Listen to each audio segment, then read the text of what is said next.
One tip how to use fingers with chainsaw. Always keep your thumb below the handle.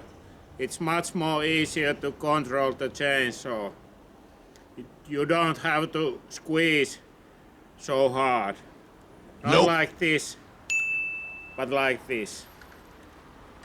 Another tip, when you turn your chainsaw, you usually use the gas with your forefinger. When you turn the chainsaw, you use the gas with your thumb.